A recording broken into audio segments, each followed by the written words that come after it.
بسم اللہ الرحمن الرحیم الحمد للہ وقفا والصلاة والسلام علی عباده الذین اصطفیٰ اما بعد فاعوذ باللہ السمیع العلیم من الشیطان الرجیم بسم اللہ الرحمن الرحیم۔ آج رفقہ محترم 22 جون ہے اور سورۃ الانبیاء جو ہے اس کی آیت نمبر 76 یہاں سے ہم ترجمانی کا آغاز کر رہے ہیں۔ بسم اللہ الرحمن الرحیم وَنُوحًا إِذْ نَادَىٰ مِن قَبْلُ فَاسْتَجَبْنَا لَهُ فَنَجَّيْنَاهُ وَأَهْلَهُ مِنَ الْكَرْبِ الْعَظِيمِ وَنَصَرْنَاهُ مِنَ الْقَوْمِ الَّذِينَ كَذَّبُوا بِآيَاتِنَا إِنَّهُمْ كَانُوا قَوْمَ سَوْءٍ فَأَغْرَقْنَاهُمْ أَجْمَعِينَ۔ صدق اللہ مولانا العظیم وبلغنا رسول النبی الکریم ونحن علی ذلک من الشاہدین الشاکرین والحمد للہ رب العالمین۔ ونوحن، یہ رفقہ محترم جو نوحن ہے یہ نسبی حالت میں ہے، منصوب ہے۔ تو یہاں منصوب ہونے کے حوالے سے یا تو اس کا معنی ہوگا ارسلنا لوطا، یہ جس طرح اوپر لوطن آیا تھا، یعنی ارسلنا لوطن، ہم نے لوط کو رسول بنا کر بھیجا، نوح علیہ السلام کو رسول بنا کر بھیجا۔ اور یا پھر ہوگا وآتینا نوحا رشدہ من قبل، یعنی اور نوح کو ہم نے رشد عطا کی، یعنی وہ حکمت، وہ دانائی، وہ ہدایت کاملہ جو انبیاء علیہ السلام کا خاصہ ہوتا ہے۔ تو یا ارسلنا کا یہ مفعول ہے اور یا آتینا کا مفعول۔ ونوحن، اور بھیجا ہم نے رسول بنا کر سیدنا نوح علیہ السلام کو، اور ان کی رسالت کا جو اہم نقطہ جہاں سے کہ ہمارے اور آپ کے لیے رہنمائی کا سرچشمہ پھوٹتا ہے، اس کے حوالے سے گفتگو یہ فرمائی اذ نادا من قبل، کہ جب انہوں نے منادی کی، ندا دی، من قبل جب مین حرف جارہ ہو اور بعد میں پیش آئے زیر آنے کی بجائے، تو یہاں ایک چیز معذوف ہوتی ہے من قبل ھذا، من قبل ھذا، اور ھذا کا اشارہ ما قبل جو ہے وہ حضرت ابراہیم، کہ ابراہیم سے بھی پہلے ہم نے حضرت نوح علیہ السلام کو منادی بنایا، ان کو ندا کرنے کا ہم نے مقام بخشا، تو ان کو مناد بنایا من قبل، یعنی حضرت ابراہیم سے بھی پہلے۔ تو اس ضمن میں قرآن حکیم میں سورہ آپ کی جو ہے الصافات، تو صافات میں حضرت ابراہیم علیہ نبینا علیہ الصلوۃ والتسلیم کے حوالے سے یہ بات آئی ہے کہ آیت ہے 84، سورہ صافات آیت نمبر 84، 37ویں سورہ صافات۔ وَإِنَّ مِن شِيعَتِهِ لَإِبْرَاهِيمَ، إِنَّ مِن شِيعَتِهِ، کہ ابراہیم کے شیعوں میں سے، ابراہیم کے شیعوں میں سے ایک شیعہ ہیں کون؟ ابراہیم، لام تاکید کا ہے کہ ابراہیم نوح علیہ السلام کے شیعوں میں سے ایک شیعہ تھے۔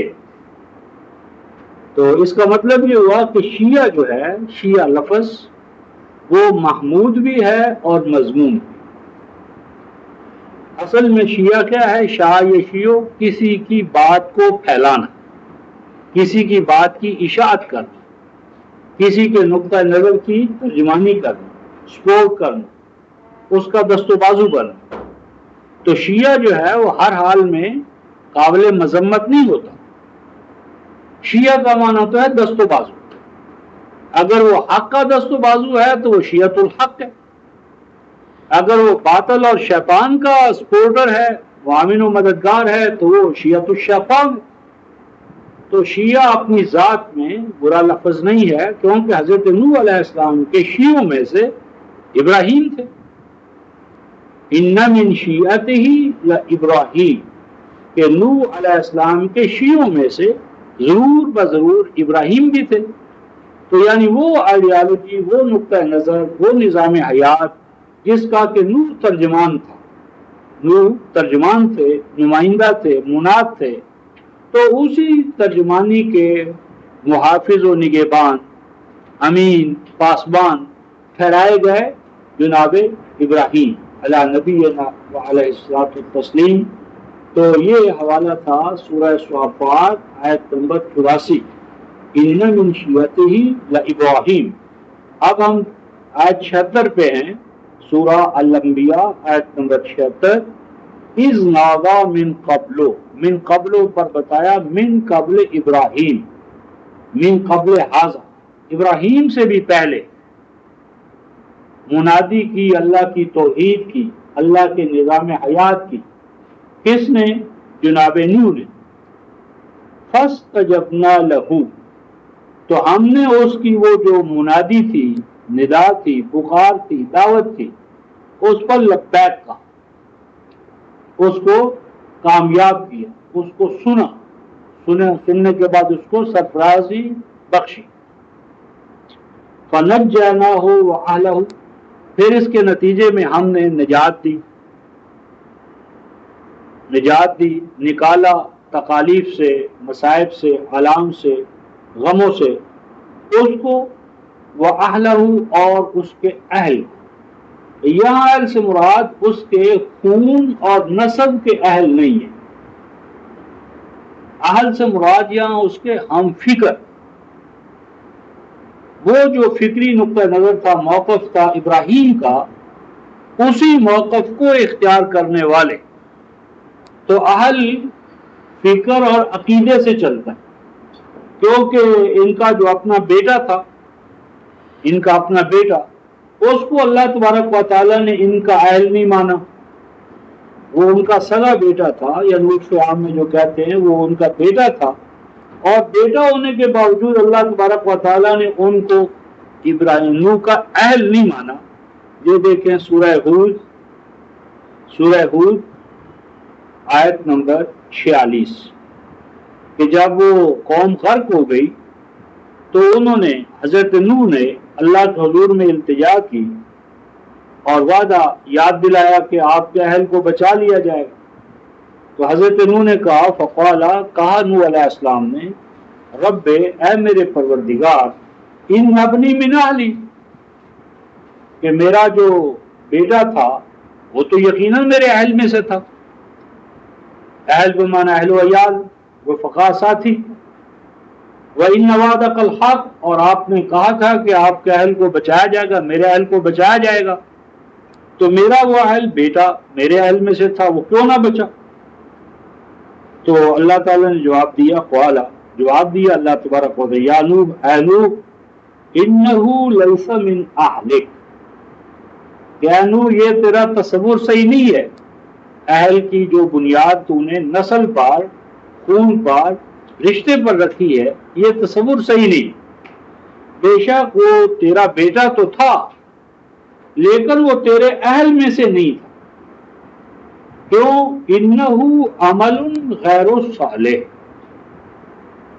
اس کا جو عمل تھا وہ صلاحیت بخش نہیں تھا۔ تو صالحین کا امام ہے، اور تیرا جو بیٹا تھا وہ اس کے اعمال صالح نہیں تھے، غیر صالح تھے، غیر متقی تھا، اس میں تقوی نہیں تھا، صلاحیت نہیں تھی۔ تو اس کا مطلب ہوا کہ تقوی کی اساس، صلاحیت کی اساس اہل ہے۔ بیٹا ہو لیکن اس میں وہ صالحیت نہ ہو جو باپ میں ہے، تو وہ اس کا اہل نہیں ہے۔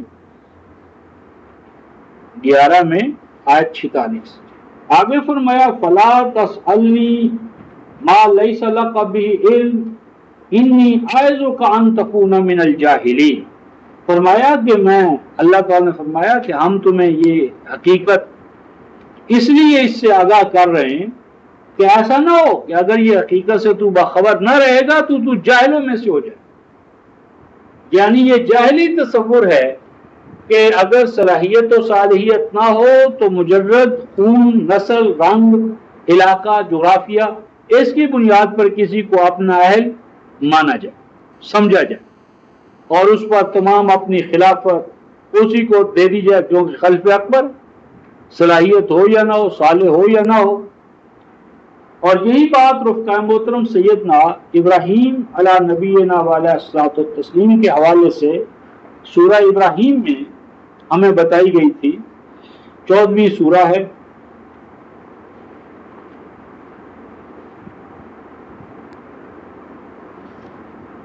ابراہیمی کون ہے؟ یہ جو سوال ہے، ابراہیمی کون ہے؟ ابراہیمی مشرق، آل ابراہیم میں سے کون ہے؟ کیونکہ سادات کا دعویٰ ہے کہ وہ آل ابراہیم ہے، آل محمد ہے، آل فلاں ہیں. قرآن کہتا ہے یہ تصور باطل.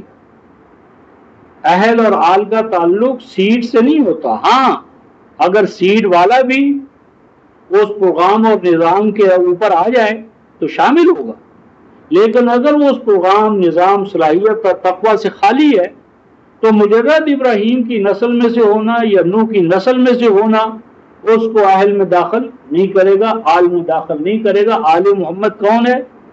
آل ابراہیم کون ہے؟ آل نوح کون ہے؟ قرآن اس کا فیصلہ کرتا ہے سورہ ابراہیم اور آیت نمبر 36. رب انہن اضللن کثیرا من الناس، اے میرے پروردگار ان اصنام کے پیچھے لگ کر بہت سی دنیا، بہت سے لوگ گمراہ ہو. آگے فرمایا فمن تابعنی فإنہ منی، فمن تابعنی، پس جو میرے پیچھے پیچھے چلے، جو میرے پیچھے پیچھے چلے، میری اتباع کرے، مجھے فالو کرے، فإنہ منی، وہ مجھ میں سے ہے. یعنی ابراہیم میں سے کون ہے؟ جو ابراہیم کے نصب العین کو، آئیڈیالوجی کو، توحید کو، ابراہیم کا موقف جو اپنائے وہ ابراہیمی. اور آگے فرمایا وَمَنْ عَصَانِي فَإِنَّكَ غَفُورٌ رَحِيمٌ، اور جو میرا نافرمان ہے، اس پیغام اور مشن کا میرا ساتھی نہیں ہے تو وہ میرا نہیں ہے. ہاں اگر وہ توبہ کر لے، اصلاح کر لے اور بعد میں تیرے راستے پر چل پڑے تو یقیناً تو اسے بخشنے والا اور رحمت سے نوازنے والا ہے.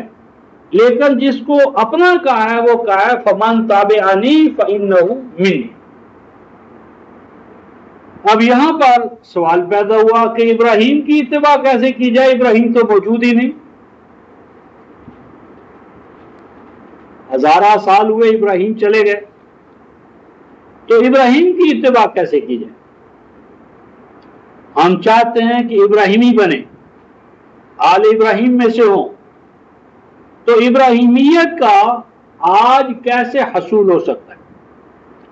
آج ہم کیسے ابراہیمی مزاج، ابراہیمی مشرق، ابراہیمی بن سکتے ہیں کہ وہ انعامات جو اللہ تعالیٰ نے ابراہیم علیہ السلام کو نوازا جن انعامات سے، وہ آج ہم کیسے حاصل کریں؟ ہم آج کیسے ابراہیمی بنیں؟ یہ سوال ہے. اس کے لیے ہم دو مقام دیکھتے ہیں رفقائے محترم. سورہ الانعام 6 سورت ہے،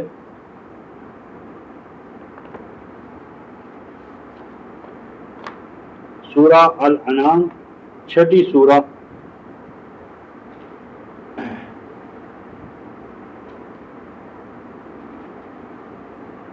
آیت 90 سورہ 90 آیت، سورہ الانعام 6 سورہ ہے. قرآن کہتا ہے اولئک الذین ھدی اللہ. ماقبل دیکھیں نوح علیہ السلام، ابراہیم علیہ السلام، اسحاق، یعقوب، داؤد، سلیمان، ایوب، یہ 89 جو ہے 88 89 سورہ الانعام، اس میں انبیاء کے نام لیے، نوح، ابراہیم، اسحاق، یعقوب، داؤد، سلیمان، ایوب، یوسف، موسیٰ، ہارون، زکریا، یحییٰ، عیسیٰ، الیاس، اسماعیل، الیسع، یونس، لوط۔ تو یہ کم از کم یہ 18 انبیاء، سورہ الانعام 85 86، یہ نام بنام انبیاء کا ذکر کیا۔ آگے فرمایا اور ان کے آبا بھی تھے، یہ سارے باپوں والے تھے۔ اسماعیل میں سے حضرت زکریا، یحییٰ، الیاس، وما حضرت مسیح ابن مریم کے، من آبائے، ان کے ماں باپ بھی تھے، یہ بغیر باپ ان میں سے کوئی بھی نہیں تھا۔ ذریات، ان کی اولادیں بھی تھی، یہ نہیں کہ انہوں نے شادیاں ہی نہیں کی، مسیح نے شادی نہیں کی، وہ قرآن تو صاحب اولاد ان کو بتاتا۔ ذریت، ازواجم و ذریہ، ہر نبی صاحب ذریت تھا، صاحب زوج تھا، کوئی نبی متجرد نہیں تھا، تجرد والی زندگی نبی نے نہیں گزاری، اور وہ صاحب اولاد بھی تھے، ازواج بھی تھیں، ان کی ذریات بھی تھیں، بھائی بہن بھی تھے، ان کو اللہ نے مجتبی بھی کیا۔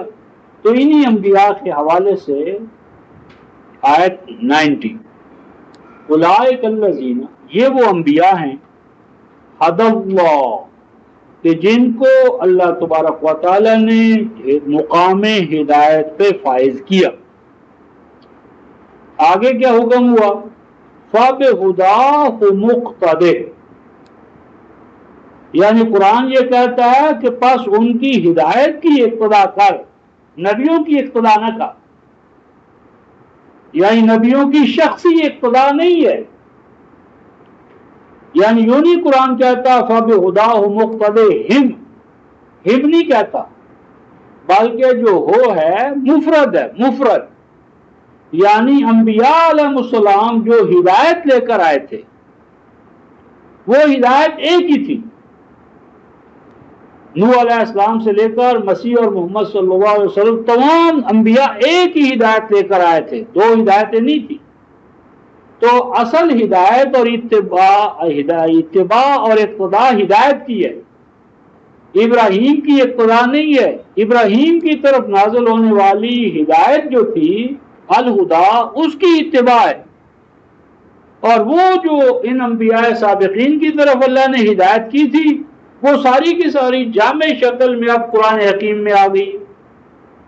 فیہا کتب قیمہ، تمام کتابیں جو انبیاء علیہ السلام کو فردن فردن انفرادی طور پر ملی، وہ تمام کتابیں اب یکجا طور پر یکجائی صورت میں اس قرآن پاک میں آ گئی ہیں، اور اس پر اللہ تبارک و تعالیٰ نے اپنی حفاظت کا پہرا لگا دی ہے۔ تو یہ 98 سورہ جو ہے البینہ، اس کی آیت نمبر 4 میں فرمایا فیہا کتب قیمہ، یہ قرآن صرف ایک الکتاب نہیں ہے، یہ تمام کتب کا صحف کا جامع ہے۔ تو ابراہیم کی اقتداء شخصی نہیں ہے، بلکہ اس الہدا کی اتباع ہے جو اللہ تعالیٰ نے ان کی طرف وحی کی، اور وہی الہدا جو ہے وہ ارتقائی مراحل طے کرتے کرتے اب قرآن حکیم کی شکل میں الیوم اکملت لکم دینکم، وہ جامع کامل اکمل، ہاں جی، وہ شکل کے اندر اس میں محفوظ کر لی گئی۔ اور اب اس ضمن میں ایک اور حوالہ دیتا ہوں کہ واقعی ابراہیم کی اقتداء نہ تھی، اتباع نہ تھی، بلکہ وہ اس آل علم کی اتباع تھی کہ جو سیدنا ابراہیم علیہ السلام کے پاس اللہ تبارک و تعالیٰ کی طرف سے نازل ہوا تھا، یعنی اتباع آل علم کی تھی، جو ابراہیم علیہ السلام کی طرف بر بنا وحی اللہ تعالیٰ کی طرف سے آیا۔ تو اس ضمن میں ہم سورہ مریم جو ہے رفقائے محترم، سورہ مریم 19ویں سورہ ہے، 19ویں سورہ،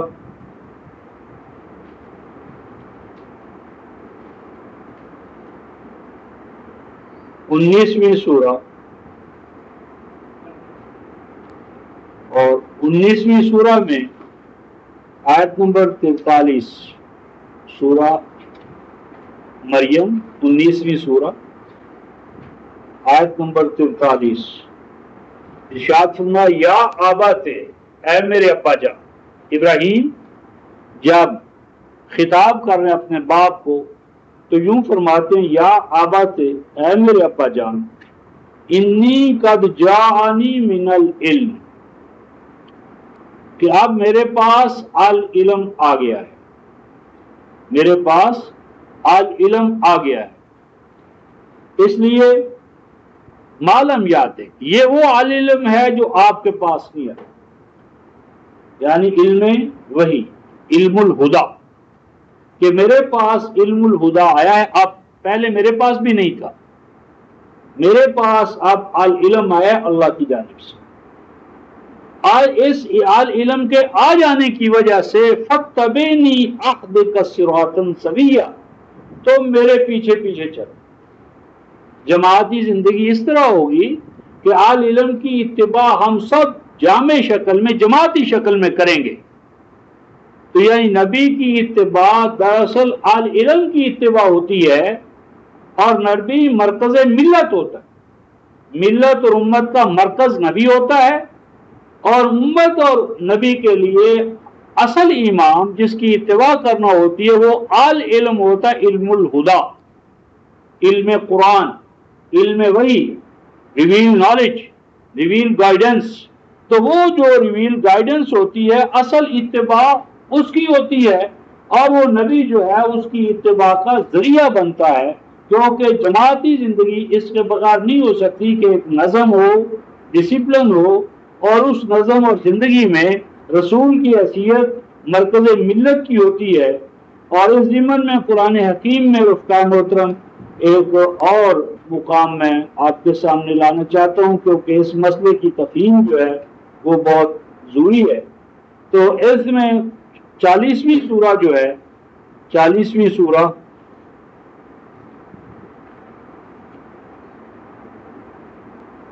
سورہ 40ویں المومن، تو المومن کے اندر رجل مومن جنہوں نے حضرت ابراہیم، حضرت موسیٰ علیہ السلام کی طرف سے دفاع کیا ان کی رسالت کا، ان کے پیغام کا، تو اس میں قرآن حکیم یہ کہتا ہے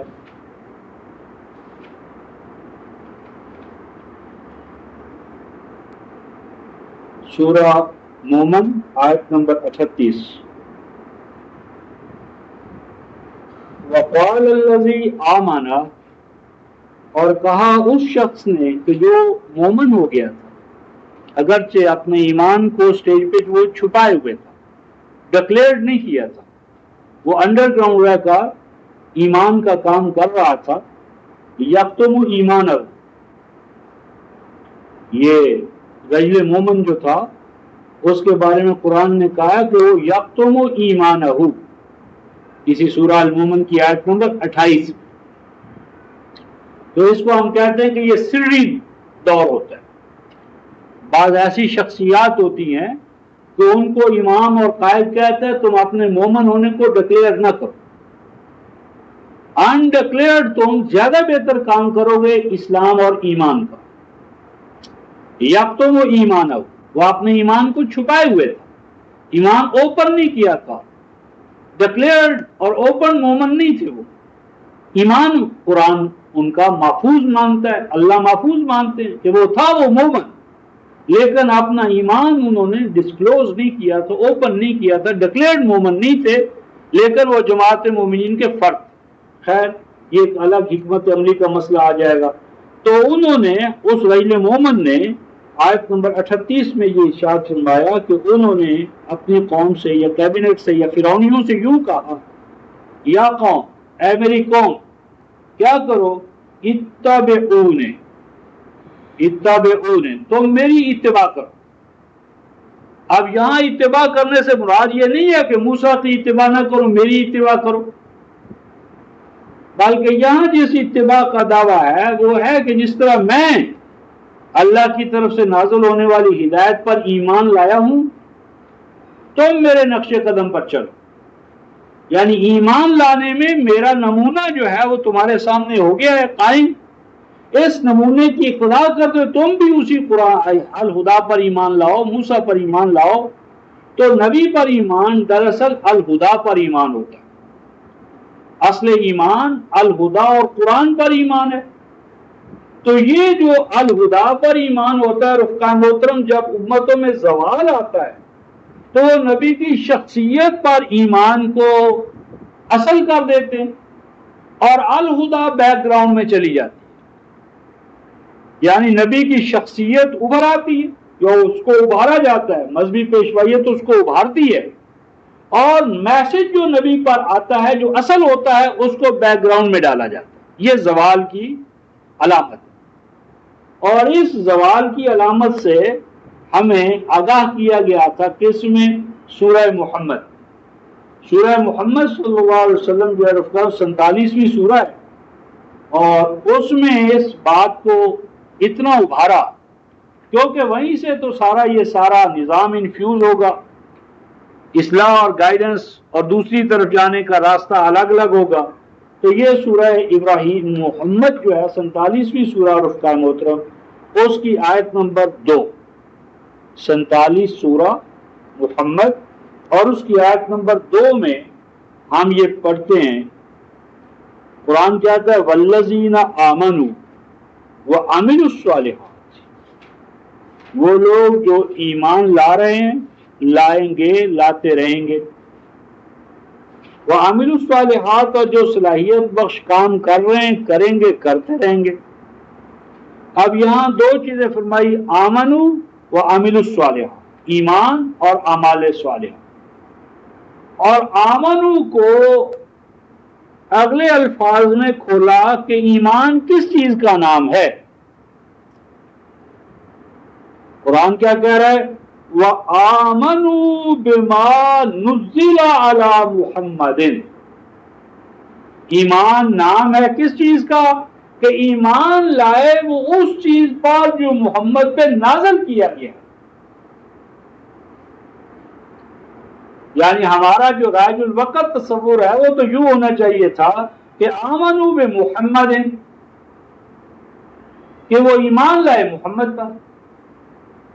قرآن آمنوا بمحمد کہنے کی بجائے کہتے ہیں آمنوا بما نزل علی محمد,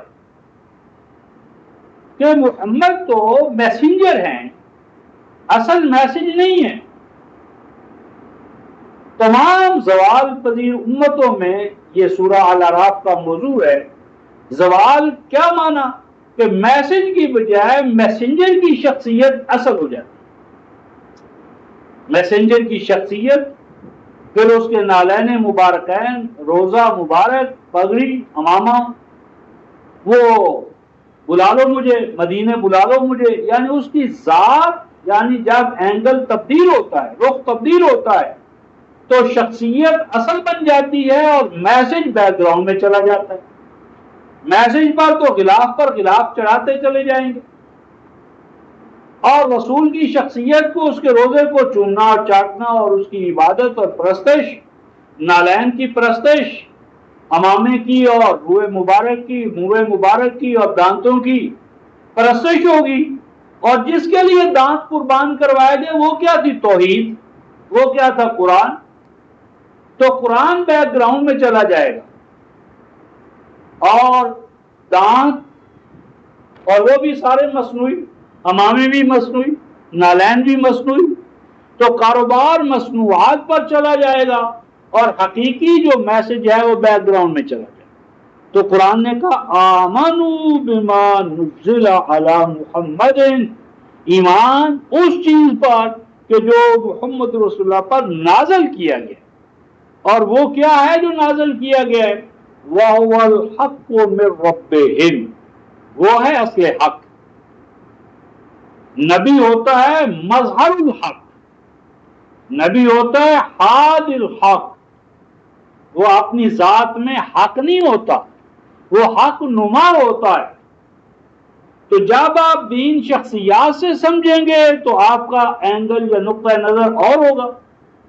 حق سے شخصیات پہچانی جاتی ہیں، شخصیات سے حق نہیں پہچانا۔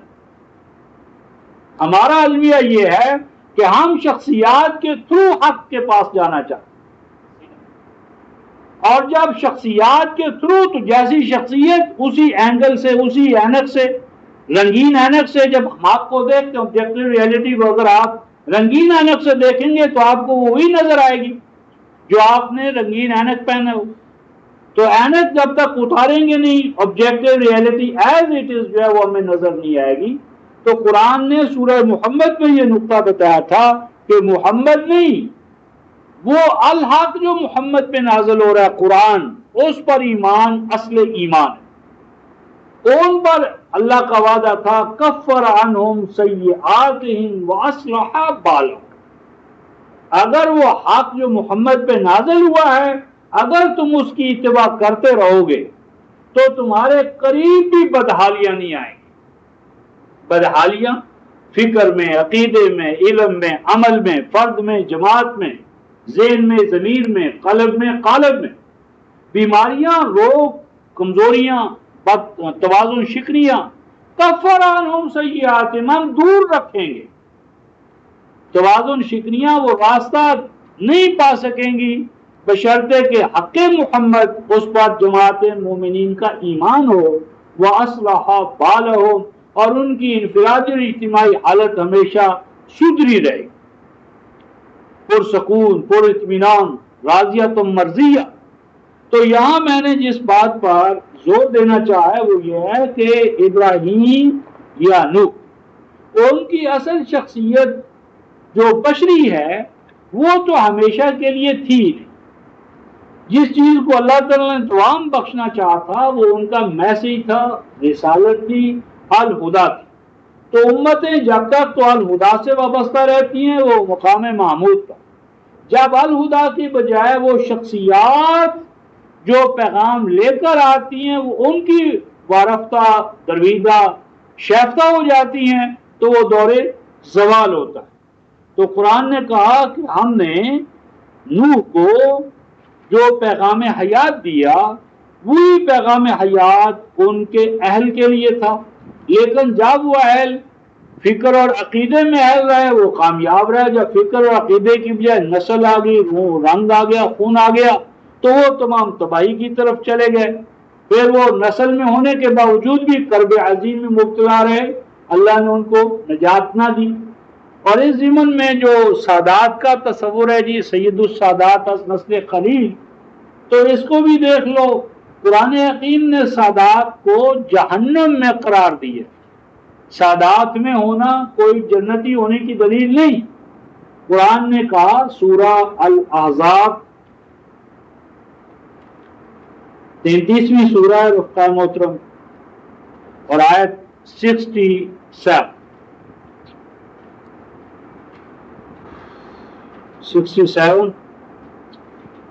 بات یہاں سے شروع ہو رہی ہے 66 سے، یوم تقلب وجوہہم فی النار۔ الاحزاب 33ویں سورہ 66 آیت 67 آیت، کہ جب ان کے چہروں کو الٹ پلٹ کیا جائے گا، عدل بدل کا، کروٹیں بدل کا،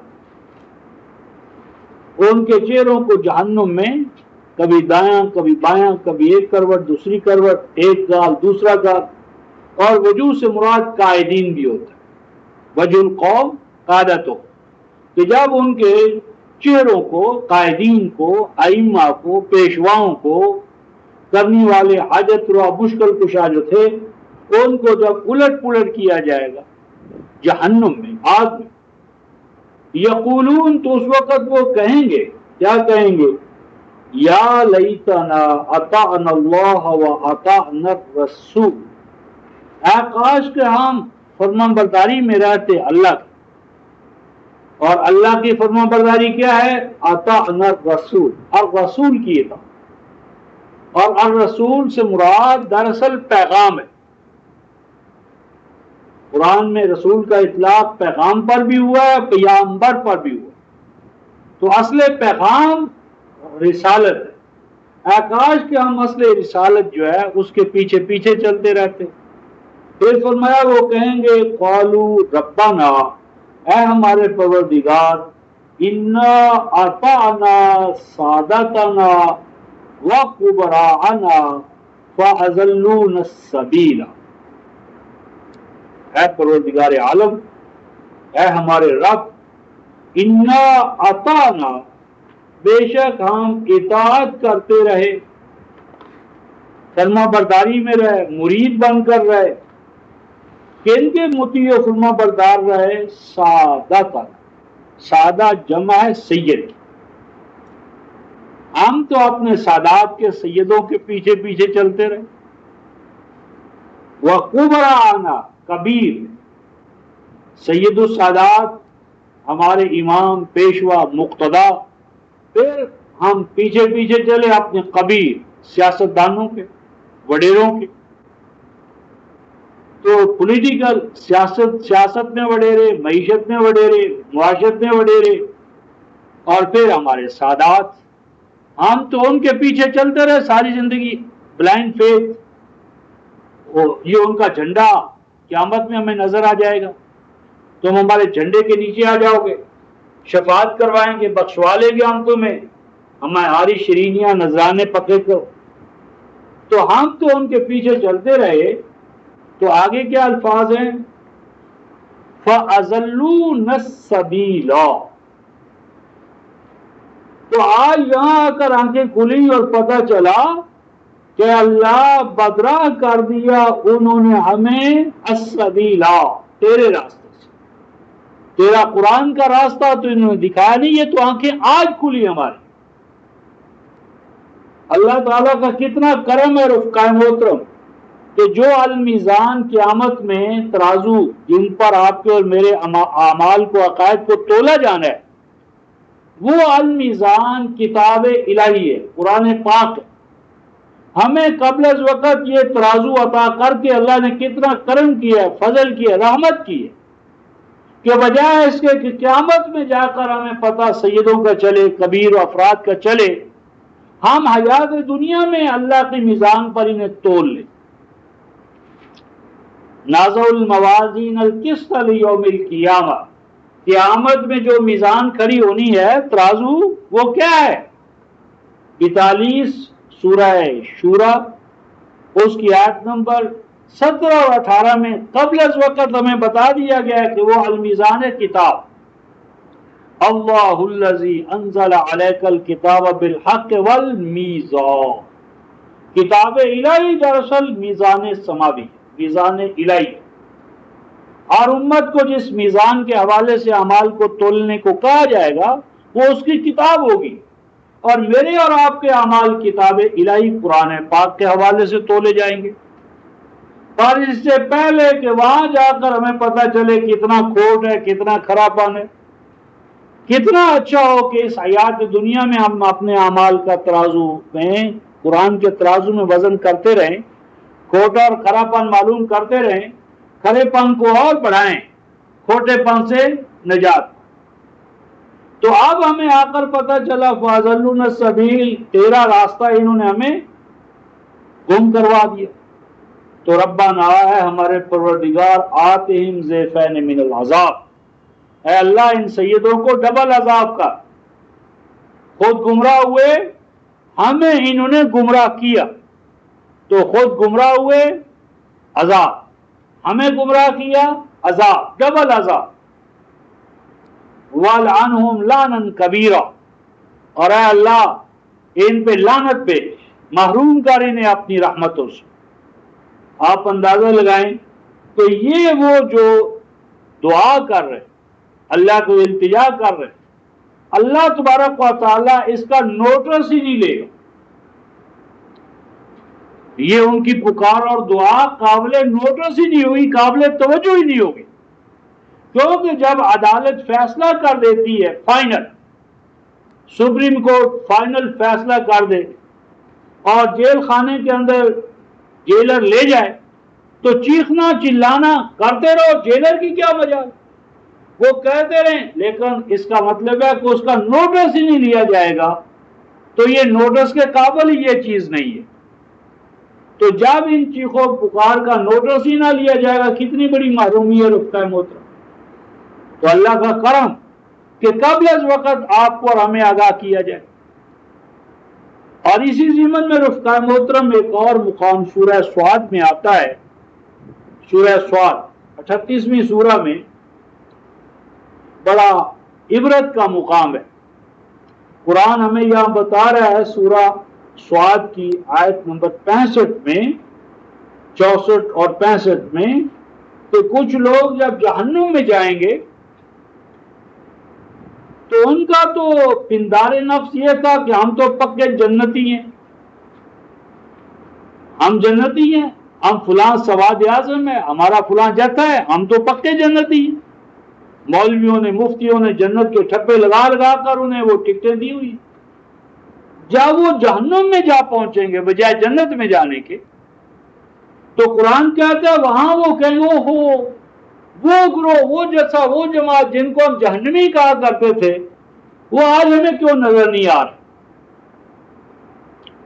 آج تمام دیوبندی، بریلوی، اہل حدیث، اہل تشیع اس امر پر متفق ہیں کہ جو قرآن کو خود مقتفی کا ہے وہ جہنمی ہے۔ قرآن والوں پر اس امت کے تمام فرقے متفق ہو گئے جہنمیوں نے۔ وہ کہتے ہیں سب تم ٹھیک ہو، ہم بھی ٹھیک ہے، تم بھی ٹھیک ہو۔ اصل جو بدعتی ہے، گمراہ ہے، جہنمی ہے، وہ کون ہے؟ جو قرآن کے خود مقتفی ہونے کا دعوے دار۔ گانے میں ہم تھے تو ہمارے وہاں مولوی صاحب محمد عالم، ان کا درس اور خاص رمضان کا درس، اے شیعہ تم ہم بھائی، اے بریلویو تم ہم بھائی، اے دیوبندیو تم ہم بھائی۔ اور گمراہ کون ہے؟ وہ جو یہاں آ کر کہتا ہے کہ مسائل حیات کا حل صرف قرآن، جو قرآن کے ساتھ حدیث کو شامل نہیں کرتا، قرآن کے ساتھ کسی امام کو، شخصیت کو واجب الاتباع نہیں مانتا، یہ بدرا ہے، گمراہ ہو گیا ہے، یہ نئی بات کہتا ہے۔ تم سب تو مسلمہ فرقے ہو اسلام، ہم تو مسلم ہیں، یہ نیا جو آ گیا ہے اسلام کے اندر قرآن کرنے والا جہنمی یہ۔ تو قرآن یہاں پر یہ کہہ رہا ہے رفقا محترم کہ کچھ لوگ جہنم میں جائیں گے، اور جہنم میں جا کر ان کا حال کیا ہوگا رفقا محترم؟ آیت 62 سے ہم شروع کر رہے ہیں۔ وَقَالُوا، اور وہ جہنم میں جا کر جہنمی یوں کہیں گے، مَا لَنَا لَا نَرَى رِجَالًا كُنَّا نَعُدُّهُمْ مِنَ الْأَشْرَارِ۔ کیا ہو گیا ہے ہمیں؟ مَا لَنَا، کیا ہو گیا ہے ہمیں؟ لَا نَرَى رِجَالًا، نہیں نظر آ رہے ہمیں وہ آدمی ہمیں آج جہنم میں نظر نہیں آ رہے۔ کُنَّا نَعُدُّهُمْ مِنَ الْأَشْرَارِ، جن کے بارے میں ہمارا شماریات کا محکمہ، ہمارا جو شماریات کا محکمہ تھا، اندازہ تھا، ہم نے تو ان کو شمار کر رکھا تھا کہ یہ جہنمی ہیں، اشرار ہیں، وہ شریر بدماش جہنمی جن کو ہم سب متفق ہو کر سٹیمپ لگاتے تھے جہنمی ہونے کی، وہ آج ہمیں جہنم میں نظر نہیں آ رہے۔ جہنم میں ہم آ گئے، کیا ہو گیا ہمیں؟ مالنا، کیا ہو گیا ہمیں کہ نظر نہیں آ رہے ہمیں وہ آدمی کہ جن کو شمار کیا کرتے تھے ہم کہ یہ پکے جہنمی اشرار۔ اتخذناہم سخریہ ام زاغت عنہم الابصار، ہم تو ان کا مذاق اڑایا کرتے تھے۔ جو لے جی 14ویں صدی کے بعد یہ نئے لوگ پیدا ہو گئے، اسلام کے ٹھیکیدار، ترجمان، اسلام صرف قرآن میں، ہم تو ان کے ساتھ مذاق اڑایا کرتے تھے، ان کا ٹھٹھا مذاق، مخول، عذوقہ، ہم تو انہیں قابل مذاق سمجھتے تھے نہ کہ قابل توجہ۔ وہ کہاں گئے؟ وہ آج جہنم میں ہمیں نظر کیوں نہیں آ رہے؟ ام زاغت عنہم الابصار، یہ ہماری آنکھوں کا پھیر ہے، یا وہ کہیں دائیں بائیں ہیں تو صحیح اسی جہنم میں جس میں ہم ہیں، ہمیں نظر نہیں آ رہے۔ کیا وجہ ہے؟ قرآن کہتا ہے اِنَّا ذَلِكَ لَحَقٌ تَخَاصُمُ اہل النار، اے لوگو جہنم میں جانے والے اہل النار یقیناً وہاں جا کر جھگڑا کریں گے، ان کو وہ جہنمی نظر نہیں آئیں گے جن کو وہ دنیا میں جہنمی کہا کرتے، کیوں نظر نہیں آئیں گے؟ اس لیے قُلْ إِنَّمَا أَنَا مُنذِرٌ وَمَا مِنْ إِلَٰهٍ إِلَّا اللَّهُ الْوَاحِدُ الْقَهَّارُ، فرمایا اے لوگوں آگاہ ہو جاؤ کہ میں تمہیں آگاہ کرنے کے لیے آیا ہوں۔ کیا آگاہی؟ کہ وَمَا مِنْ إِلَٰهٍ إِلَّا اللَّهُ، نہیں ہے کوئی الہ سوائے اللہ، الہ قانون ادا کرنے والا، نظام عطا کرنے والا، حاجت روا، مشکل کشا، ایک الہ واحد ہے، کوئی نبی، کوئی ولی حاجت روا نہیں، مشکل کشا نہیں، غیب دان نہیں، علم قدرت کا مالک نہیں، صرف ایک الہ واحد۔ یعنی یہ توحید کا پرچہ، اے پیپر کمپلسری توحید ہے، تو وہ توحید کے پرچے میں فیل ہو جائے۔ اعمال کا جو پرچہ ہے رفقائے محترم وہ توحید کے پرچے کے بعد والا ہے، کمپلسری پرچہ ہے توحید، جو توحید میں فیل وہ اعمال، زمین آسمان کو اعمال سے بھر دو، توحید کے پرچے میں اگر فیل ہو تو فیل ہی ہوگی، اعمال کی کوئی قیمت نہیں پڑے گی۔ 88 سورہ کیا ہے غاشیہ، تو غاشیہ سورہ 88 سورہ جو رفقائے محترم اس کی آیت نمبر 2 میں ارشاد فرمایا گیا، غاشیہ 88 سورہ آیت نمبر 2 اور 3، وجوہ یومئذ خاشعہ عاملۃ ناصبہ تصلی نارا حامیہ تسقی من عین آنیہ، فرمایا کہ اس دن بہت سے چہرے ہوں گے، شخصیات ہوں گی، گروہ ہوں گے، جماعتیں اور جتھے ہوں گے، خاشعہ جن کے چہروں پر ناکامی اور نامرادی چھائی ہوئی، یہ ناکام و نامراد ہونے والے جتھے، جمعیتیں، جماعتیں، چہرے کیوں ناکام اور نامراد؟ کیا انہوں نے دنیا میں عمل نہیں کیا ہوگا؟ دیور کیا وہ ایکٹر نہیں تھے؟ ایکٹنگ ایکٹیوسٹ جسے آپ کہتے ہیں، کیا انہوں نے عمل نہیں کیا ہوگا؟ قرآن کہتا ہے رفقائے محترم عاملۃ، عمل کرنے میں اول درجے پر عامل، قرآن کہتے ہیں ان کو کیا؟ عاملۃ، عمل کرنا، ایکٹیوسٹ ایکٹیویٹیز کے اندر، ایکٹیو میں، ایکشن میں، ایکٹنگ میں، ایکٹر ہونے میں ان کا کوئی ثانی نہیں ہوگا۔ عاملۃ یہ اس میں فاعل ہے، ایکٹیو پارٹیسپل، یعنی عمل کرنے میں ثانی نہیں، بڑا عمل کیا انہوں نے روئے زمین پر۔ ہر وقت کہتے ہیں ہمارے مرکز کے تھرو گردش ہو رہی ہے، چلت پھرت ہو رہی ہے، گشت ہو رہے ہیں، تو قرآن کہتا ہے عاملۃ، عمل کرنے والے، خود قرآن ان کو عامل مانتا ہے، یعنی پیشہ ور عامل، دن رات کے عامل، کوئی گھڑی نہیں کہ ان کا کوئی نہ کوئی عمل نہ ہو رہا ہو، لیکن عاملہ قرآن کیا کہتا ہے رفقا؟ ناصب، عمل کرنے کے باوجود ناکام، ناصب کہتے ہیں ناکام کو، ایک جگہ پر دھرنا مار کر بیٹھ جانے والے، ناکام ہونے والے، نصب یعنی ناکامی، نامرادی، تھکاوٹ، الجھنیں، تھکاوٹیں، عمل کرنے کے باوجود کیا ہوں گے؟ تھکے ہارے واماندہ، کسل مندی، ناکامی اور نامرادی ان کو گھیر لے گی۔ تصلی نارا حامیہ، داخل ہونا پڑے گا انہیں آگ میں، وہ آگ جو جلا دینے والی، بھسم کر دینے والی، شخصیات کو ناکام و نامراد کر دینے والی۔ کیوں؟ وجہ کیا؟ اس لیے رفقا محترم کہ سورہ زمر 39ویں سورہ زمر، قرآن کہتا ہے رفقا محترم، نبی پاک صلی اللہ علیہ وسلم کے حوالے سے کہتا ہے، آیت نمبر 64 سورہ زمر 64، قل افغیر اللہ تأمرونی اعبد ایھا الجاہلون، ڈنکے کی چوٹ اعلان کرا ہے رسول، اللہ کا کلام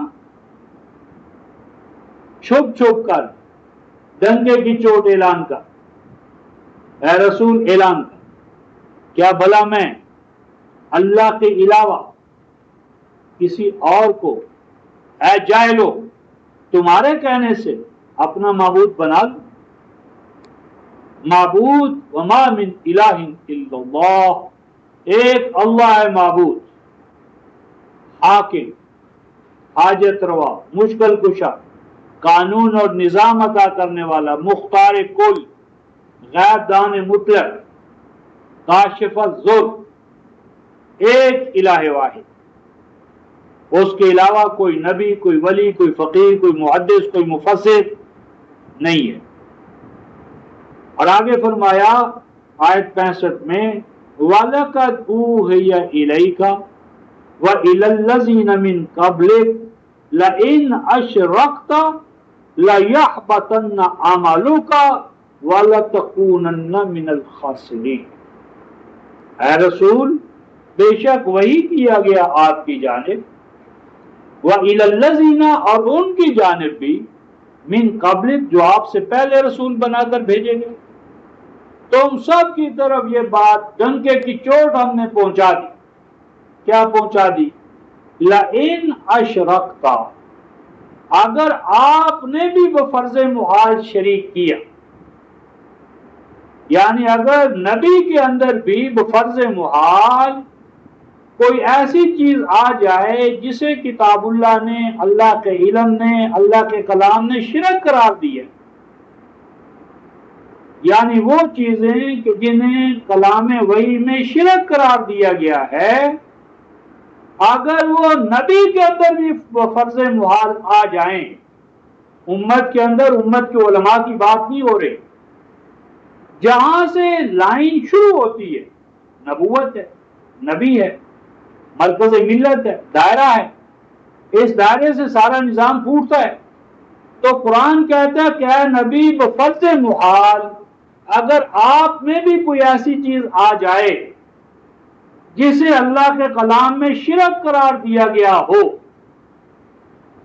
اور پھر آپ عمل کریں نبی والا عمل، یعنی آغاز میں شرک آ جائے اور عمل ہو نبی والا عمل، تو شرک کے ساتھ رفقا محترم نبی کا نبوی عمل بھی قبول نہیں ہوگا، وَلَتَكُونَنَّ مِنَ الْخَاسِرِينَ، شرک کے ساتھ نبیوں سے نبیوں والا عمل بھی قبول نہیں ہوگا، اور جب وہ قبول نہیں ہوگا تو خسارے کے سوا کیا ملا، اور ہو جائیں گے اے رسول آپ بھی بفرض محال ایسا کریں تو خسارہ اٹھانے والے، یعنی اگر ایک طرف رفقا محترم نبی کا عمل ہو اور اس عمل میں شرک کی آمیزش اور ملاوٹ آ جائے تو نبی سے بھی وہ عمل قبول نہیں ہوگا، اور فرمایا وَلَتَكُونَنَّ مِنَ الْخَاسِرِينَ، ہو جائیں گے آپ بھی ضرور بضرور خسارہ اٹھانے والے، اس لیے فرمایا بَلِ اللَّهَ فَاعْبُدْ وَكُن مِّنَ الشَّاكِرِينَ، اے نبی تو بھی ایک کا بن کر رہ، ایک سے جوڑ باقی سب سے توڑ، اے نبی تو ہمارا بن کر رہ، ہماری وفاداری میں رہ، بَلِ اللَّهَ فَاعْبُدْ، میرا بندہ بن کر، مالک الملک ایک ہے، وفاداری کا مرکز منبع اللہ کی ذات، اس کی طرف سے نازل ہونے والا قرآن منبع ہے، مرکز ہے، مرکز وفا ہے قرآن۔ نبی کو حکم ہوتا ہے مرکز وفا کلام، میرے کلام سے جڑا رہے، اور آگے فرمایا وَقُم مِّنَ الشَّاكِرِينَ، اور میرا شکر بجا لاتا رہے کہ میرے کلام کے ساتھ تو جڑ گیا۔ کلام اللہ کے ساتھ جڑنا مقام شکر نبی کے لیے، تو کلام الہی کے ساتھ جڑ گیا ہے تو مقام شکر۔ اور یہاں پر کلام الہی کے ساتھ جڑنا کیا ہے؟ ابتلا کا مقام، فتووں کا مقام ہے۔ جی کیا ہو گیا کہ یہ آدمی تھا تو اچھا، تھا تو فاضل، تھا تو ہونار بروا کے چکنے چکنے بات، لیکن بڑا ظلم ہوا کیا، اور دن رات قرآن کی باتیں کرتا ہے، قرآن سے اس کو نجات نہیں ملتی، اور قرآن پڑھ کر گمراہ ہو گیا، یعنی گمراہ ہو گیا ہے۔ کیا گمراہی آئی ہے؟ قرآن کے علاوہ دوسری بات ہی نہیں کرتا، یہ گمراہی۔ تو اگر قرآن کے علاوہ دوسری بات نہ کرنا رفقائے محترم گمراہی ہے، تو ایسی گمراہی کو ہم اس ہدایت سے بہتر جانتے جو تمہاری خود ساخت ہے۔ تو گمراہی کیا ہے اس امت میں؟ قرآن پکارنا، قرآن کی بات کرنا۔ حالانکہ رفقائے محترم اللہ کا کلام جب ملے نبی کو، تو نبی کو آداب کلام سکھائے گئے ہیں، اور وہ کیا ہیں؟ ایک مثال دے کر آگے چلتے ہیں۔ سیدنا موسیٰ علیہ السلام پر جب اللہ کا الکلام اترا تو آداب کلام کیا سکھائے گئے؟ سورہ الاعراف 7ویں سورہ ہے، آیت 144، سورہ الاعراف آیت 144، قال یا موسیٰ، سورہ الاعراف 7ویں سورہ آیت 144، قال یا موسیٰ، اللہ نے کہا ہے اے موسیٰ سن، انی بے شک میں نے استفیتک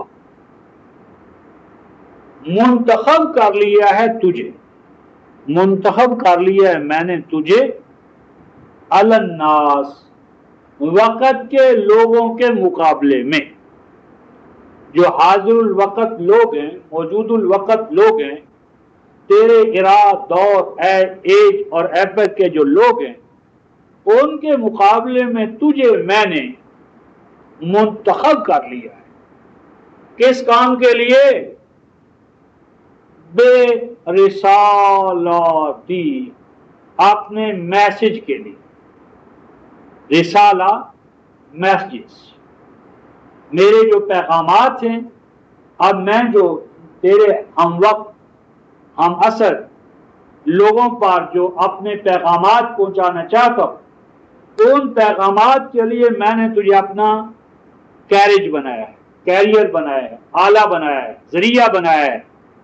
تیرے تھرو میں اپنے پیغامات لوگوں تک پہنچاؤں، اور وہ پیغامات کیا ہیں؟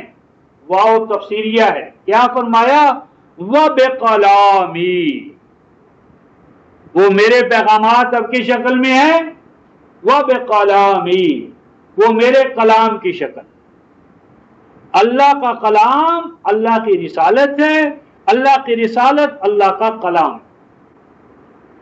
اللہ عالم حیث یجعل رسالہ، رسالت اللہ کا کلام ہے، کلام اللہ کی رسالت۔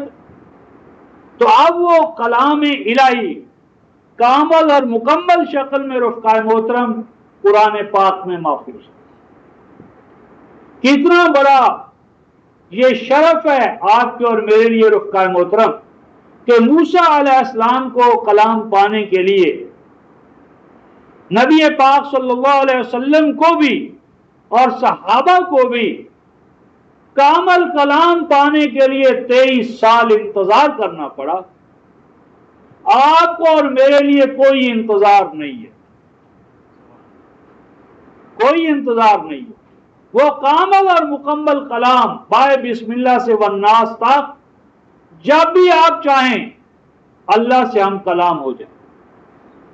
ان کو ہم کلام ہونے کے لیے انتظار کرنا پڑا، اور آپ کے لیے میرے لیے کوئی انتظار نہیں. براہ راست الکلام کھولو، اللہ سے ہم کلام ہو جائیں. ہم کلامی کا یہ شرف اور اعزاز براہ راست ہر وقت راستہ کھلا ہے. بے کلامی میں تمہارے ساتھ اپنی رسالات یعنی اپنے کلام کے ذریعے لوگوں کو کیا کروں گا؟ شرف بخشوں. اور آگے کیا حکم ہوا؟ تقاضا ہے کلام کیا ہے، آداب کلام میں کیا ہے؟ فرمایا فخذ ما آتیتک، سب کو چھوڑ دے.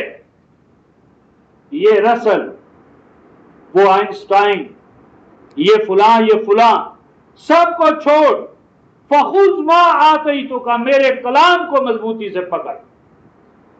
میرا کلام حق رکھتا ہے اے میرے بندے کہ اس کو مضبوطی سے پکڑ لے. جو چھوٹتا ہے چھوٹ جائے، میرا کلام ہاتھ سے نہ چھوٹے. فخذ، مضبوطی کے ساتھ پکڑ لے. ما آتیتک، وہ کلام جو میں تمہیں اے موسیٰ عطا کر رہا ہوں، اس کو مضبوطی کے ساتھ پکڑ لینا. اور آگے فرمایا رفقائے محترم وَقُم مِّنَ الشَّاكِرِينَ، میرا شکر گزار بن کہ میرے کلام کو پکڑنے کی جو تجھے توفیق مل گئی. رب ارباب کا کلام رفقائے محترم، یہ تو مقام یقین پہ جب آدمی پہنچتا ہے تو اگر رفقائے محترم کسی کو صدر لغاری کا یقین ہو جائے، پھر اوپر چلتے چلتے چلے جاؤ کلنٹن کا یقین ہو، اس کی قدرت کا، کمال کا، طاقت کا، یو ایس اے کی طاقت کا اگر کسی کو یقین ہو جائے تو کلنٹن کے خط کو وہ کیا مقام دے گا؟ تو اگر کسی کو اس کائنات میں رب کائنات کی قدرت کا یقین ہو جائے، اس کی طاقت کا یقین ہو جائے، اس کے علم اور علم کا یقین ہو جائے، وہ پھر یقین کے بعد ہی کہے گا فخذ ما آتیتک، بس اب میرے کلام کو پکڑ لے، سب کچھ ہو. اور آگے فرمایا وَقُم مِّنَ الشَّاكِرِينَ، یہ مقام شکر، سجدات شکر بجا لا کہ تجھے میرے کلام کو پکڑنے کی توفیق مل گئی، میرے کلام سے تو وابستہ ہو گیا.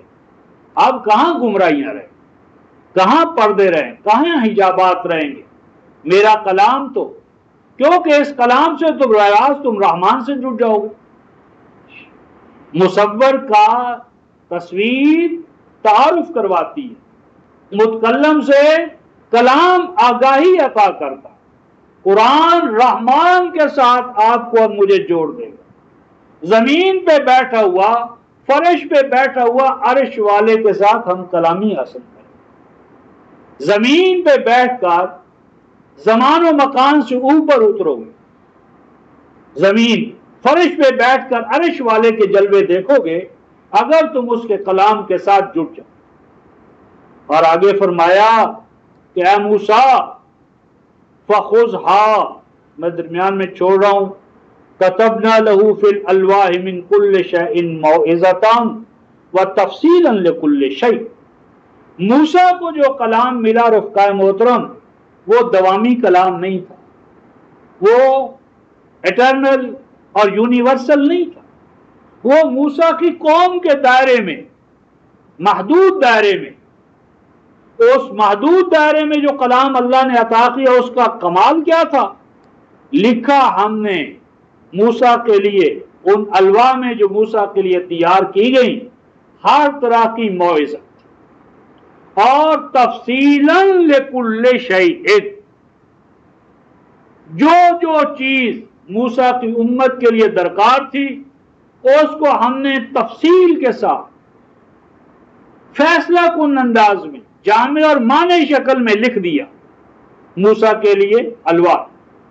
تو جو الواح قرآن کی اللہ تعالیٰ نے تیار کروائیں وہ ناقص رکھی، ان میں کوئی تفصیل نہیں رکھی اللہ نے. کتاب موسیٰ مفصل اور کتاب قرآن غیر مفصل، ناقص، مجمل، نامکمل، اس میں کچھ بھی نہیں ہے. عجیب ہے یہ قوم. موسیٰ کو کتاب ملے تو کتاب کامل مفصل، محمد رسول اللہ کو ابد کا کلام ملے اور ناقص ملے. وہ خاتم النبیین ہے، کتاب نامکمل ہے. موسیٰ بنی اسرائیل کے رسول ہے اور کتاب میں کیا کمالات ہیں، تفصیلا لکل شیء. تو یہ بے ادبی ہے، بے ادب اور گستاخ لوگ ہیں جو اللہ کے کلام کی ناقدری کر رہے ہیں، جو اللہ کے کلام کو ناقص و نامکمل کہتے ہیں. بہرحال اللہ کا حکم کیا تھا موسیٰ کے لیے؟ فَخُذْهَا بِقُوَّةٍ. اے موسیٰ میرا کلام جو طاقت والا کلام ہے نا، اس کو آپ پکڑو بھی طاقت کے ذریعے. القوی العزیز کا کلام ہے تو آپ پکڑو پوری طاقت کے ساتھ، قوت کے ساتھ، عزم بالجزم کے ساتھ، ڈاما ڈول ہو کر نہیں، ویورنگ پوزیشن میں نہیں. کلام الہی کو پوری قوت و طاقت کے ساتھ پکڑ. اور آگے فرمایا وَأَمُرْ قَوْمَكَ يَأْخُذُوا بِأَحْسَنِهَا. اپنی امت کو، جماعت کو، گروہ کو، جتھے کو حکم دے کہ وہ اللہ کے کلام کو پکڑ لے. کس طرح رفقا محترم؟ بِأَحْسَنِهَا. اس میں ترجمے میں غلطی ہے. ترجمہ یہ کرتے ہیں کہ اس کلام میں آسن چیزوں کو پکڑ لے، کہ کلام میں کچھ آسن ہے کچھ حسن ہے. یہ بکواس ہے، غلط ترجمہ ہے. ہا کا مرجع ہے اصل میں قوت. ہر دور میں قوت آسن کون ہے کون نہیں ہے یہ تبدیل ہوتی رہے. قوت کا تعلق جو ہے، ایڈمنسٹریشن کا تعلق جو ہے، قوت تنفیذ جو ہے، قوت نافذہ جو ہے، یہ چینجنگ ویلیو ہے. مثلا کتاب اللہ کا نفاذ آج ہم جس زمان و مکان میں کریں گے کہ تو یہاں کی قوت جو ہے وہ چینجنگ ہے. نبی پاک صلی اللہ علیہ وسلم کے دور میں تنفیذ قرآن میں بہترین قوت کیا تھی؟ تیر اندازی تھی. گھوڑے تھے، خچر تھے، گھوڑے تھے. اور آج کے دور میں بھی اگر کوئی تیر اندازی کو، گھوڑوں کو، خچروں کو کہے بس نبی کی سنت یہی ہے، نبی کی سنت بس یہی ہے، تو وہ اسلام اور قرآن کے ساتھ ظلم کرے. سنت جو ہے، نبی کی سنت، وہ زمان و مکان کے اندر ہے. اگر آج ہم مولوی صاحب کی کریں دعوت، جامعہ اشفیہ والوں کی کریں دعوت، اور ان کے لیے رفقائے محترم ہم خچر بھیج دیں، گھوڑا بھیج دیں، گدھا بھیج دیں کہ جی مولوی صاحب اس خچر پر، گدھے پر، گھوڑے پر سوار ہو کر مال روڈ سے گزر کر ہماری کوٹھی پر آؤ، تو مولوی صاحب آئیں گے؟ توہین سمجھیں گے. توہین ہماری کر دی آپ نے. ان کو کہو میاں گھوڑے خچر گھوڑے پر سواری سنت رسول ہے. نبی پاک صلی اللہ علیہ وسلم تو خچر پر، گھوڑے پر، بلکہ گدھے پر، قصوا پر سوار ہوا کرتے تھے. تو آپ کے لیے توہین کیسے ہوگی؟ کہیں گے لو جی اپنے لیے کاریں، ہمارے لیے گدھے. تو کہو میاں کار پر سواری تو سنت رسول نہیں ہے. کبھی رسول گھوڑے پر، گاڑی پر، اسکوٹر پر، موٹر بائک پر کب سوار ہوئے؟ تو کہیں گے نہیں صاحب آج تو ہم گھوڑے پر نہیں آئیں گے، خچر گدھے پر نہیں آئیں گے، ہماری کار بھیجو. تو اس کا مطلب یہ ہوا کہ یہ قرآن یہ کہتا ہے یاخذوا بأحسنہا. ہا کا مرجع ہے قوت، اپنے وقت کی بہترین قوت.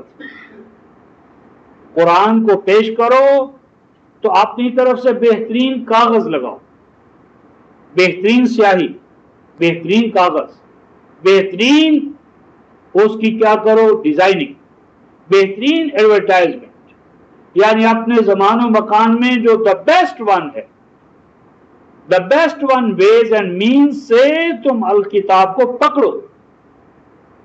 عجیب بات ہے، اپنی کتابیں بہتر سے بہتر انداز میں، اور اللہ کا کلام اس کو ردی کاغذ پر، ردی شکل میں، تو یہ غلط بات ہے، ایسا نہ کرنا۔ سَأُرِيكُمْ دَارَ الْفَاسِقِينَ، اور جو تمہارے مقابلے میں کھڑے ہوں گے ان کا برا انجام حیات دنیا میں تم دیکھ لو۔ یہ نہیں ہوگا خار ہیں، بدکار ہیں، ڈوبے ہوئے ذلت میں ہیں، کچھ بھی ہیں، لیکن تیرے محبوب کی امت سے خاری بدکاری ذلت رسوائی، ضربت علیہم الذلۃ والمسکنہ وباؤوا بغضب من اللہ، مغضوب قوم کی ساری علامتیں اپنے اندر، اور پھر دعویٰ کیا ہے؟ تیرے محبوب کی امت سے۔ خود تو ڈوبے ہیں صنم، تم کو بھی لے ڈوبے، محبوب کو بھی رسوا کرنے کے باعث ہم بن گئے، ہمیں دیکھ کر۔ اسی لیے سچ کہا تھا کسی اللہ کے بندے نے کہ جب یورپ کو تعارف کرواؤ اسلام کا، قرآن کا، تو پہلے کہہ دینا یورپ والو ہم مسلمان نہیں ہیں۔ ایسا نہ ہو کہ ایک طرف وہ نظر قرآن اور اسلام پر ڈالیں، دوسری طرف تمہارے اوپر ڈالیں، کہہ دیں ایسے یہ ہیں اسلام کا، یہ اسلام کا پھل یہ ہے، یہ اسلام ہمارے لیے قابل قبول نہیں ہے۔ تو اسلام کے راستے میں رفقائے محترم رکاوٹ آج ہم خود قرآن اور اسلام کا دعویٰ کرنے والے، ایک طرف وہ اسلام کا بلند نصب العین دیکھتے ہیں، دوسری طرف ہماری بد کرداریاں دیکھتے ہیں، تو کہتے ہیں یہ اسلام ہمیں نہیں چاہیے۔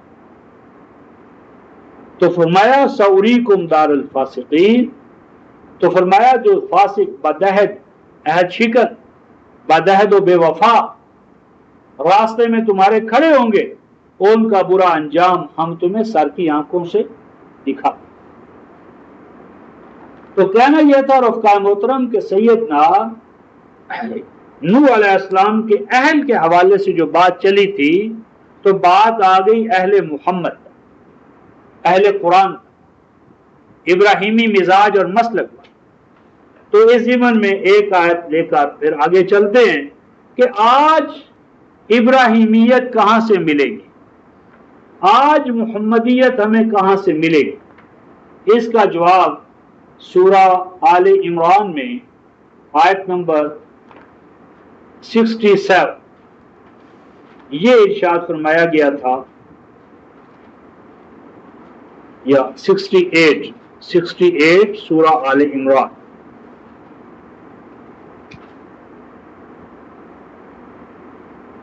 ان اول الناس بابراہیم، ابراہیم کے ساتھ قریب ترین تعلق رکھنے والے ولایت کا، اولا سپرلیٹو ڈگری ہے ولایت سے، ولا یلی ولایت، کہ ابراہیم کے والی وارث ابراہیمی کون ہے؟ ابراہیم کی ولا کا، پاسداری کا، ان کے ساتھ قریبی ہونے کا تعلق کن کو ہے؟ فرمایا للذین اتبعوہ، ان لوگوں کو یہ حق ہے کہ جنہوں نے اپنے وقت پر ابراہیم کی اتباع کی، ابراہیم کے نقش قدم پر چلے، ابراہیم کی طرح کلام الہی کے خدام بنے۔ اور آگے فرمایا وَهَذَا النَّبِيُّ، اور آج ابراہیم کا والی وارث کون ہے؟ یہ نبی محمد رسول اللہ، اور والذین آمنوا، اور وہ لوگ جو ایمان والے بن رہے، مومن بن رہے۔ اور مومن کے بارے میں ہم نے سورہ محمد کی آیت نمبر 2 میں دیکھا ہے کہ آمنوا بما نزل علی محمد، تو ایمان سے مراد ایمان بالقرآن۔ پس جب کوئی شخص قرآن پر ایمان لاتا ہے، قرآن کو اپنا ایمان بناتا ہے، جس وقت وہ یہ فیصلہ کر لیتا ہے، اس فیصلے کے فوراً بعد جب اتباع میں اخلاص پیدا کرے گا وہ یہاں رہتے ہوئے 14ویں صدی میں رہتے ہوئے وہ 1 صدی میں محمد رسول اللہ تک پہنچا. محمد رسول اللہ سے اوپر اٹھ کر وہ محمد رسول اللہ کے جد امجد ابراہیم تک پہنچا. یعنی اس قرآن کی اتباع سے انسان اتباع محمد اور اتباع ابراہیم کے نتائج و ثمرات پیدا کر لیتا ہے. اسی لیے فرمایا واللہ ولی المؤمنین، اور اللہ پھر ان تمام اہل ایمان کا والی و وارث ہے. اس میں قرآن میں جتنی طاقت بھری تھی رفقائے محترم، اس کو ویژولائز کرنا بہت ضروری ہے کہ وہ قرآن میں کتنی بڑی طاقت محمد رسول اللہ مانتے تھے. اس طاقت کا جب تک ہم دوبارہ آج ادراک نہیں کرتے، احساس نہیں کرتے، تو قرآن کا کام دعوت ہم انجام نہیں دے سکیں گے. اس قوت کا ادراک کرنے کے لیے میں ایک آیت جلیلہ اور آپ کے سامنے لانا چاہتا ہوں. سورہ الاعراف، سورہ الاعراف آیت 195، 195 196، 2 آیات ہیں. بات یہاں سے شروع ہو رہی ہے کہ مکی ماحول ہے، مشرکانہ ماحول.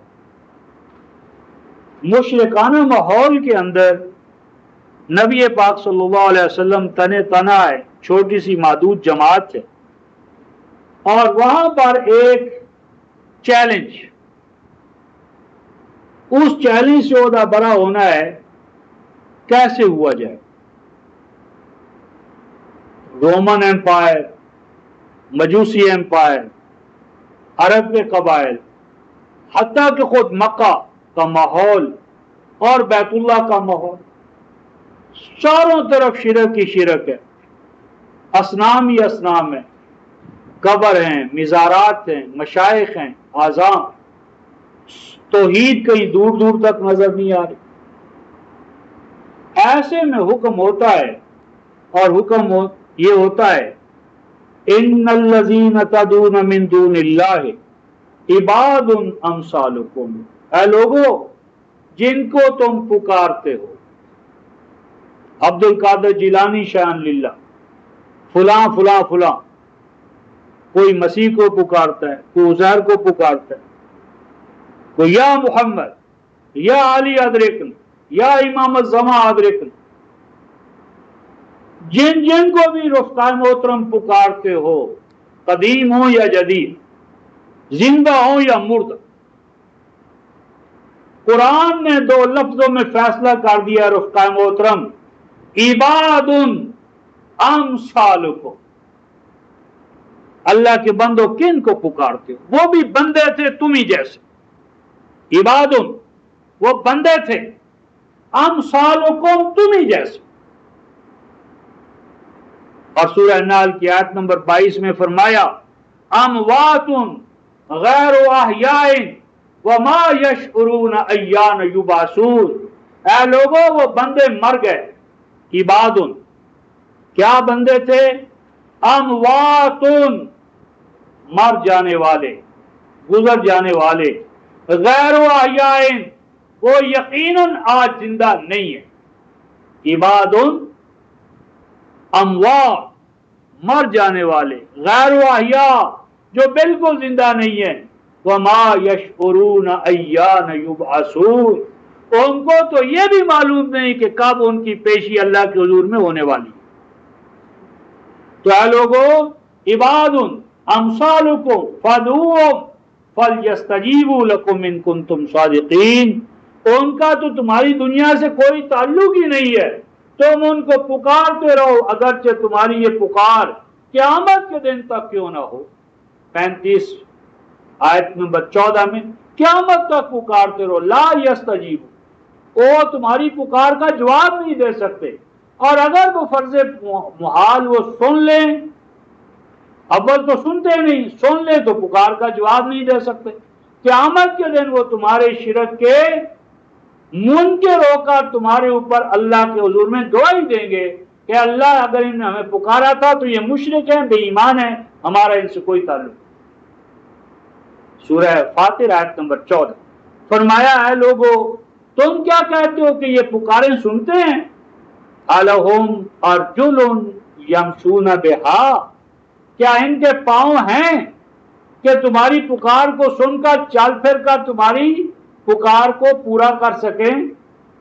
ہم لوگوں ایدن یبتشون بہا، کیا ان مزار والوں کے، مر جانے والوں کے کیا ہاتھ ہیں کہ ان ہاتھوں کو بروئے کار لا کر تمہاری کوئی مشکل کشائی کر سکیں؟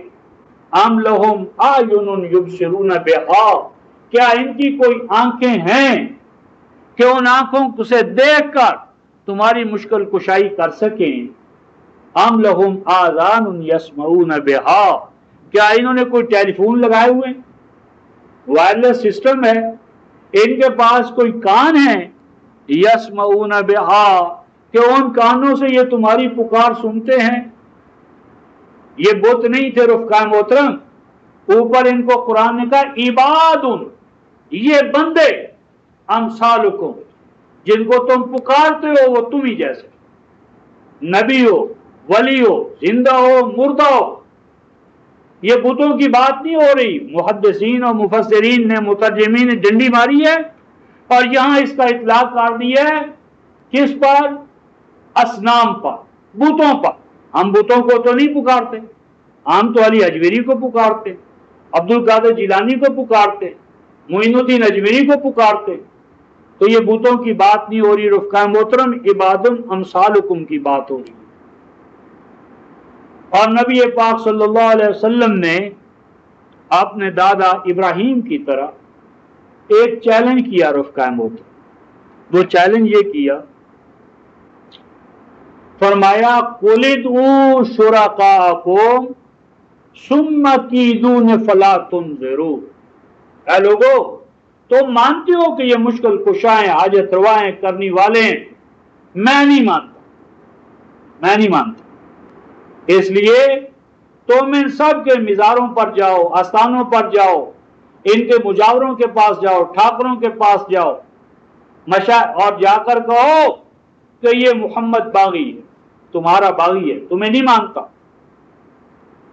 اور تم سب مل کر سب کو اکٹھا کرو اور ان سب کو کہو کہ اس محمد کو صفحہ ہستی سے مٹا دو، ختم کر دو، یہ باغی ہے، یہ باغی پیدا ہو گیا۔ تو اے لوگو قل ادعوا شرکاءکم، میرے خلاف اکٹھا کرو، پکارو، بلاؤ، مدد کے لیے بلاؤ ان سب کو اکٹھا کر کے، جو میرا نقصان ان سے ہو سکتا ہے کر گزریں۔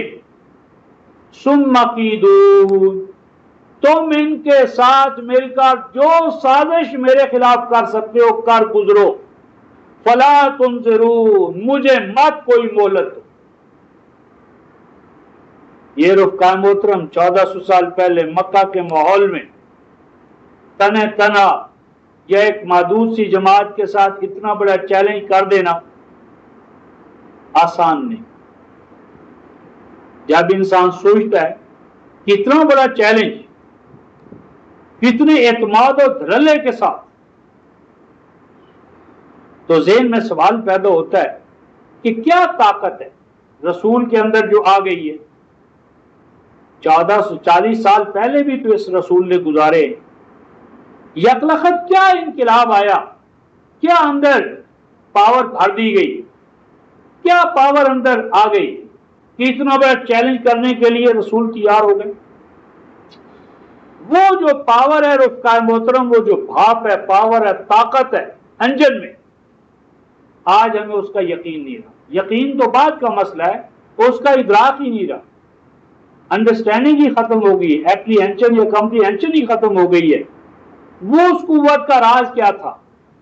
وہ طاقت کس بنیاد پر پیدا ہوئی تھی تاکہ وہ دوبارہ بھی طاقت پیدا کی جا سکے؟ اس طاقت کا راز یہ تھا رفقائے محترم، ان ولی اللہ الذی نزل الکتاب وہو یتولی الصالحین، یہ تھی قوت، طاقت کیا تھی؟ فرمایا کہ میں بھی ایسے ہی نہیں بول رہا میرے پیچھے بھی کوئی طاقت، میں کسی کی سرپرستی میں ہوں، میرا بھی انشورنس ہو چکا ہے، ان ولی، میرے پیچھے بھی کوئی میرا کارساز ہے، مشکل کشا ہے، حاجت روا ہے، محافظ و نگہبان ہے، اور وہ کون ہے؟ اللہ، اللہ خالق مالک، اس کی حفاظت و نگہداشت میں میں چل رہا ہوں، ایسے نہیں ہوں، اس کی حفاظت و نگہداشت میں ہوں۔ اور وہ اللہ رفقائے محترم بڑی اس کی شانیں، بڑے اس کے کمالات، وہ خالق ہے، وہ مالک ہے، وہ زمین و آسمان کو بنانے والا ہے، وہ عدم ماز سے ایک پورے سلسلہ کون و مکان کو وجود میں عطا کرنے والا، اس کا قیوم ہے، اس کو سہارا دینے والا ہے، تو اس کے سہارے پر یہ پورا جہان قائم ہے۔ اللہ کی بڑی شانیں اور نرالی شانیں رفقائے محترم، لیکن مومن اور نبی کو اللہ کی جس شان پر بھروسہ ہوتا ہے، نبی اللہ کی جو شان نبی اور ایمان والوں کی پروٹیکشن پر، حفاظت پر، نگہداشت پر معمور ہے، وہ اللہ کی ایک خاص شان ہے۔ وہ شان کیا ہے؟ وہ تمام شانوں پر بھاری ہے، خالق ہونے پر بھاری ہے، قیوم ہونے پر بھاری ہے، مدبر السماء والارض پر بھاری ہے، منزل ہونے، تمام صفات الہیہ پر اللہ کی جس صفت اور شان کا غلبہ ہے، وہ شان یہ ہے رفقائے محترم، الذی نزل الکتاب، وہ اللہ کی شان ہے اس کا کتاب کو نازل کرنے والا ہونا۔ اللہ کی صفت الکتاب، صفت الکلام، تمام صفات الہیہ پر غالب ہے۔ انسان کے اندر جتنی بھی صفات ہیں رفقائے محترم، ان پر صفت الکلام غالب ہے۔ حیوان، انسان کیا ہے؟ حیوان ناطق، نطق نہ ہو انسان کے پاس رفقائے محترم، نہ علم کام آئے گا۔ قوت بیانیہ، خواہ وہ قلم کے ذریعے ظاہر ہو، زبان کے ذریعے ظاہر ہو، قوت بیانیہ، قوت بیانیہ کا نام ہے الکتاب۔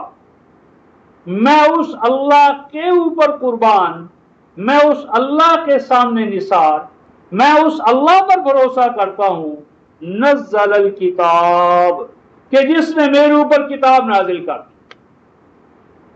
کتاب عطا ہونے کے بعد اب ہمیں کیا چاہیے؟ یعنی اگر کسی مملکت کے اندر نظام اور قانون کی حکمرانی ہے تو نظام اور قانون کے بعد کوئی ڈر نہیں رہتا، اور جہاں نظام اور قانون نہ، ہر وقت کسان لفظوں پر سر نزل الکتاب، اس اللہ نے کتاب عطا کر دی، کتاب نازل کی ہے میرے اوپر۔ اور آگے فرمایا رفقائے محترم، وَهُوَ يَتَوَلَّى الصَّالِحِينَ، اتنی بات نہیں کہ وہ کتاب نازل کر کے اب گونگا بہرا اللہ بیٹھا ہوا ہے، نہیں، وَهُوَ يَتَوَلَّى الصَّالِحِينَ، اللہ اپنی سرپرستی میں لیتا رہے گا، حفاظت کرتا رہے گا، کن کی؟ الصالحین، صالحین کی۔ اور صالحین کون ہوتے ہیں؟ کیسے بنتا ہے صالح؟ صالح نہیں، صالح گر، مسلح بنتا ہے، صالح نہیں بنتا، مسلح بن جاتا ہے قرآن کے ساتھ جب جڑتا ہے۔ تو سورہ الاعراف یہ جو زیر بحث ہے، اسی کی آیت 170 میں یہ بات آ چکی ہے، والذین یمسکون بالکتاب واقاموا الصلاۃ انا لا نضیع اجر المصلحین۔ صالح گر قرآن ہے، تو جب قرآن کے ساتھ انسان جڑ جاتا ہے تو وہ صرف صالح نہیں ہوتا، وہ مصلح ہو جاتا ہے۔ صالح گر افراد کو پیدا کرتا ہے، ان کی تربیت کرتا ہے، ان کی تعلیم کرتا ہے۔ تو کہنا میں نے یہ تھا رفقائے محترم آج کہ سیدنا نوح علیہ السلام کے جو اہل تھے، بیٹا تو اہل نہ بنا، بیٹا اہل ہونے سے خارج ہو گیا، لیکن اہل میں کون آئے؟ جنہوں نے اس وحی کو مضبوطی سے پکڑا جو نوح علیہ السلام کے اوپر نازل ہوئی۔ تو ان کے بارے میں وَنَصَرْنَاهُ مِنَ الْقَوْمِ الَّذِينَ كَذَّبُوا بِآيَاتِنَا، ہم نے منصور کیا نوح اور ان کی جماعت کو ان کے مقابلے میں، اس قوم کے مقابلے میں کذبوا بآیاتنا، کہ جنہوں نے تکذیب کی تھی کس چیز کی؟ ہماری آیتوں۔ انہم کانوا قوم سوء، یہ تھی بدترین قوم۔ بدترین قوم کون سی ہوتی ہے؟ جو اللہ کی آیات کی تکذیب کرے، اور تکذیب فعل میں کرے، عمل میں کرے۔ تو کیا ہوا؟ فَأَغْرَقْنَاهُمْ أَجْمَعِينَ، ان سب کے سب کو ہم نے انجام کار غرق کر۔ تو آج یہ قوم تکذیب قرآن کی وجہ سے غرق تو نہیں ہوئی قوم نوح کی طرح، لیکن اقتدار سے، تمکن سے، استخلاف سے تمام چیزیں اس کے ہاتھ سے چھوٹ چکی ہیں۔ تو اب دوبارہ اس کے لیے جو شرط ہے وہ اہل بننا ہے، اور اہل بنے گی اللہ کے قرآن کی آیات کی تصدیق کر کے ان پر دوبارہ ایمان لا کر۔ تو آج کا درس جس پر میں نے زور دینا چاہا وہ تھا کہ یہ امت دوبارہ اہل محمد کیسے بنے، آل محمد کیسے بنے۔ تو آل محمد بننے کے لیے صرف اور صرف زندہ قرآن پر زندہ ایمان شرط۔ تو جب تک زندہ قرآن پر زندہ ایمان، کہ جس کے اندر سے زندگی، ایمان اور نور خود بخود پھوٹیں گے، وہ جب تک ایمان ہمارے اندر نہیں آئے گا تو ہم آل محمد نہیں ہوں گے۔ آل محمد نہیں ہوں گے تو رحمات اللہ جو ہے وہ ہمارے اوپر نازل یا سایہ فگن نہیں ہوں گی۔ تو اللہ تعالیٰ ہمیں خدام قرآن بن کر آل محمد کی جماعت میں، آل ابراہیم میں شامل ہونے کی توفیق عطا فرمائے۔ آخر دعوانا الحمدللہ رب العالمین۔ تو اس طرح رفقان محترم سورہ الانبیاء کی آیت 47 تک پہنچیں۔ کل انشاءاللہ العزیز آیت نمبر 78 جو ہے اس پہ چلیں گے، کہ اس میں بھی کہا گیا جی کہ حضرت سلیمان نے، داؤد نے کسی قوم کی بکریاں آ گئی تھیں اور بکریوں میں انہوں نے غلط فیصلہ کر دیا، بس اللہ نے ان کو پکڑا۔ تو یہ ہم دیکھیں گے کہ غنم القوم داؤد و سلیمان کے بارے میں کیا ہے، اور تفہیم قرآن کے اصول کے فہمناہا سلیمان، تو یہ کل دیکھیں گے۔ آخر دعوانا الحمدللہ۔